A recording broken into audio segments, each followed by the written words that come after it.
ആരാ കലേഷേട്ടാ ആദ്യമായിട്ട് പെർഫോം ചെയ്യാൻ വരുന്നത്? എനിക്ക് തോന്നുന്നത് നമ്മുടെ മനസ്സിനെയൊക്കെ ഒന്ന് ശാന്തമാക്കാൻ പറ്റുന്നത് ഇപ്പൊ ഒരു മാൽക്കം ഡാൻസ് ആണെങ്കിലും. എന്റെ അമ്മോ, മനസ്സിനെ എങ്ങനെ ശാന്തമാക്കാനാണ് അല്ല, കലേഷേട്ടാ? രണ്ട് ടെൻഷൻ കൂടെ ആകുമ്പോ ഉഷ്ണേന ശാന്തി എന്നാണല്ലോ പറയുന്നത്. അങ്ങനെ അപ്പൊ ഈ ചൂടും ആ പെർഫോമൻസിന്റെ ചൂടൂടെ ആവുമ്പോഴത്തേക്ക് നമ്മൾ ഏകദേശം ഒരു പരുവത്തിലാവും. അതെ, എങ്ങനെയുണ്ട്? Welcome Kerala Malcolm team.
കൈവെട്ട്. കാല് വെട്ടി കളഞ്ഞേരെ. ആ ഒന്നും നോക്കണ്ട, കുത്തി കുടലമാല പുറത്തെടുത്തോ. പിന്നെ ഒരു കാര്യം, ആര് കണ്ടാലും തിരിച്ചറിയാത്ത രീതിയിൽ ചന്നം പിന്നെ വെട്ടിയാരെ. ഞാനല്ല പറഞ്ഞ, ഞാനല്ലേ ഉള്ളേ. ചന്നം പിന്നെ വെട്ടിയാരെ, തിരിച്ചറിയരുത്, അത്ര മാത്രമേ ഉള്ളൂ. ഇതെന്ത് വർത്താനാ പറഞ്ഞേ? ഇത്രയും മണി ഒപ്പിച്ചിട്ട് തേങ്ങ പച്ചക്കറിക്കാനോ? ചിക്കൻ കറിക്ക് തേങ്ങ വറുത്തരയ്ക്കണം. പച്ചക്കറി കഴിഞ്ഞാൽ ഈ ചിക്കൻ കറി കൂട്ടുമ്പോണ്ടോ കിളു കിളു കിളു കിളു കിളുന്നിരിക്കും, ഒരു ടേസ്റ്റ് ഉണ്ടാവൂല. തെർമോക്കോള് കറി വെച്ചാരി. ഓക്കെ. ചേട്ടൻ കോഴിയൊക്കെ കറി വെക്കുവോ? ഇല്ല, കോഴി എന്നെ കറി വെക്കും. ഇവിടെ ഞാൻ കിടുക്കനായിട്ട് ചിക്കൻ കറി ഉണ്ടാക്കുന്ന ആളാ. അതെയോ? പിന്നെ ഞാൻ പണ്ട് കോഴിയുടെ കോസ്റ്റ്യൂമർ അല്ലായിരുന്നു. കോഴീനെ കൊന്നിട്ട് ഡ്രസ് ചെയ്ത് കൊടുക്കും, അങ്ങനെ കോഴിയുടെ കോസ്റ്റ്യൂമർ ആയിരുന്നു ഞാൻ. ചേട്ടാ, ഈ കൊട്ടേഷൻ പണിയൊക്കെ നിർത്തി അന്തസ്സായിട്ട് ജോലി ചെയ്ത് ജീവിച്ചൂടെ? വേറെ ഏത് പണി പോലെ അല്ല മോളെ. കൊട്ടേഷൻ എന്ന് പറഞ്ഞ കൊട്ടേഷൻ ഒരിക്കൽ വാൾ എടുത്ത് കഴിഞ്ഞാൽ വാൾ വെക്കാൻ പറ്റില്ല, നിലത്ത് വെക്കാൻ പറ്റില്ല. എന്താ? വാൾ വെച്ച് കഴിഞ്ഞ് കഴിഞ്ഞാൽ മറ്റേ വാൾ വെക്കാം. ഈ വാൾ നിലത്ത് വെച്ച് കഴിഞ്ഞാൽ ശത്രുക്കൾ നമ്മളെ വെട്ടി പീസ് പീസാക്കൂലേ? അത് ശരി. അതുകൊണ്ട് ഈ പണിക്ക് മാത്രം വാൾ എടുത്ത് കഴിഞ്ഞാൽ ഒരിക്കലും താഴെ വെക്കാൻ പറ്റില്ല. അതാ. പിന്നെ എനിക്ക് ആകെപ്പാട് അറിയാവുന്ന പണി എന്ന് പറഞ്ഞു കഴിഞ്ഞാൽ വില്ലടിച്ചാൻ പാട്ട് എനിക്കറിയാം. വില്ലടിച്ചാൻ പാട്ട് അറിയോ? പിന്നെ വില്ലടിച്ചാൻ പാട്ട് അറിയാം. അപ്പൊ എന്റെ പെണ്ണുമ്പള എന്നോട് പറഞ്ഞു, ചേട്ടാ ഈ കൊട്ടേഷൻ പണിയൊക്കെ നിർത്തിയിട്ട് വല്ല വില്ലടിച്ചാൻ പാട്ടൊക്കെ പാടി നമുക്ക് അതിന്റെ കിട്ടുന്ന കാശ് കൊണ്ട് സ്വസ്ഥമായിട്ട് ജീവിക്കാൻ പാടില്ല. ഞാൻ എന്നിട്ട് ഒരു ഉഗ്രൻ ഷോക്കാടൊക്കെ അടിച്ചു.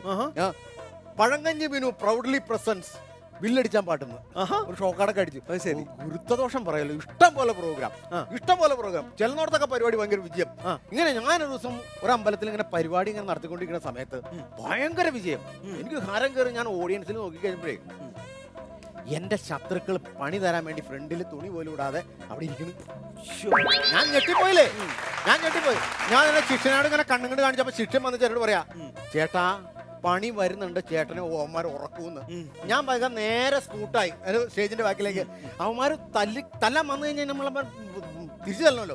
വടി നോക്കിയിട്ട് ഒരു വടിയില്ല, നോക്കുമ്പോ ഒരു ചാക്ക് മാത്രം. ഞാൻ ആ ചാക്ക് പതുക്കെ എടുത്തിട്ട് ഇങ്ങനെ നടന്ന് അവിടെ ഒരു മറ്റേ ഗണപതിയുടെ അമ്പലമുണ്ട്, വിഗ്രഹം അമ്പലം. അമ്പലത്തിന്റെ തൊട്ടടുത്ത് ഞാൻ മേത്തേക്കിടെ കിട്ടിട്ട് കല്ല് പോലെ ഇങ്ങനെ ഇരുന്നു. ബുദ്ധി അതെ ബുദ്ധി. ഞാനിങ്ങനെ ഈ ചാക്കൊക്കെ തലേക്കട ഇട്ടിട്ട് ആര് കണ്ടാലും പാറക്കല്ലല്ലാന്ന് ഒരു മനുഷ്യൻ പറയില്ല. ഞാനിങ്ങനെ ഇരിക്കുക. എന്റെ കഷ്ടകാലം എന്ന് പറയട്ടെ, ഒരു 10-15 സ്വാമിമാര് ശബരിമലയ്ക്ക് പോകാൻ വേണ്ടി വരുക. ഗണപതി അമ്പലത്തിൽ തേങ്ങ ഉടക്കണ കല്ലാന്ന് പറഞ്ഞിട്ട് 150 തേങ്ങ എന്റെ തലയിൽ തന്നെ ഉടച്ചു കളിഞ്ഞളിയാ. പിന്നീടാ മനസ്സിലായത് ഇതിലും ഭേദമാരെ എന്നെ വെട്ടിയങ്ങ് കൊല്ലുമായിരുന്നു. അതെ, ഇതെല്ലാം ചേട്ടൻ സഹിക്കാതെ നിവൃത്തിയുണ്ടോ? ഒച്ചയെടുത്ത് ഞാൻ മാറി വരില്ലേ? അതെ, സത്യം പറയും. തേങ്ങേറും വെട്ടിക്കൊല്ലുങ്ങളിലാകുമ്പോ നമ്മൾ തളർന്നു. അല്ല, ഞാൻ വേറൊരു കാര്യം ചോദിച്ചോട്ടെ, ശരിക്കും ഷാജി പാപ്പന്റെ ശിഷ്യനാണ്? അങ്ങനെ സംസാരിക്കരുത്, കണ്ട. ഞാൻ ഷാജി പാപ്പന്റെ വലങ്കയ്യ. അത് ഇടങ്കയ്യല്ലേ? വലങ്കൈ എന്ന് പറഞ്ഞാൽ ചോറുണ്ണുന്ന കൈക്കാണ് വലങ്കൈ എന്ന് പറയുന്നത്. എനിക്കങ്ങനെ ഒന്നുമില്ല. ഭക്ഷണം കിട്ടിക്കഴിഞ്ഞാൽ 2 കഴിഞ്ഞ് കപ്പ് ഉപ്പ് എന്ന് വാരി തിന്നു. എന്റെ ഈ കടവ വരെ കീറിയിട്ടുണ്ട്, 2 സൈഡ് വരെ കീറിയിട്ടുണ്ട്. അതെ, നിങ്ങൾ എല്ലാ ദിവസവും കൊട്ടേഷന് പോകും? എല്ലാ ദിവസവും. പിന്നെ ഞങ്ങൾ തിരക്കുള്ള കൊട്ടേഷൻ ടീമാണ്. അതായത് ഒരു മാസത്തിൽ 30 ദിവസം ഉണ്ടെങ്കിൽ ഡബിൾ വരെ എടുക്കും ഞങ്ങൾ. ഈ അത്യാവശ്യം ഒരു കൊട്ടേഷൻകാരന് വേണ്ട കഴിവ് എന്താണ്? അത്യാവശ്യം കൊട്ടേഷൻ ടീമിന് വേണ്ട കഴിവെന്ന് വെച്ചാൽ ചങ്കൂറ്റം. ആ ചങ്കൂറ്റം ഇല്ലെങ്കിൽ ഒരു രക്ഷയില്ല. ഇപ്പൊ എന്നെ തന്നെ കണ്ടുപിടിക്കും. ഒരു 10 പേരെ എന്നെ തല്ലാൻ വേണ്ടി നടണം, പാറ പോലെ അവിടെ നിൽക്കും. അതാണ് ധൈര്യം എന്ന് പറയുന്നത്. നമ്മൾ പ്രശംസിക്കേണ്ട അതിനെയാ. 10 പേര് തല്ലാൻ പാറ പോലെ ഇങ്ങനെ നിൽക്കും. അതെന്തിനാ അങ്ങനെ നിൽക്കുന്നത്? ധൈര്യം ഉണ്ടായിട്ടല്ല. 10 പേര് മറ്റു തല്ലാൻ വന്നു കഴിഞ്ഞാൽ നിന്ന് കൊള്ളുക, കൊണ്ടുവച്ച് അവരെ ഇടിച്ചിട്ട് അവരങ്ങ് പൊക്കോളും. പ്രതികരിക്കാൻ നിന്ന ജീവൻ പോലും അമ്മമാര് വെച്ചേക്കല്ലേ, ജീവൻ പോലും. കല്ല് പോലെ എന്നാ ജീവനെങ്കിലും കിട്ടും. കല്ല് പോലെ എന്നാ ജീവനെങ്കിലും കിട്ടും. സാധാരണ ഈ ഗുണ്ടകൾ എന്നൊക്കെ പറയുമ്പോഴത്തേക്ക് 6 പാക്ക് അല്ലേ ചേട്ടാ? അയ്യോ, ഞാൻ 6 പാക്ക് അല്ലേ?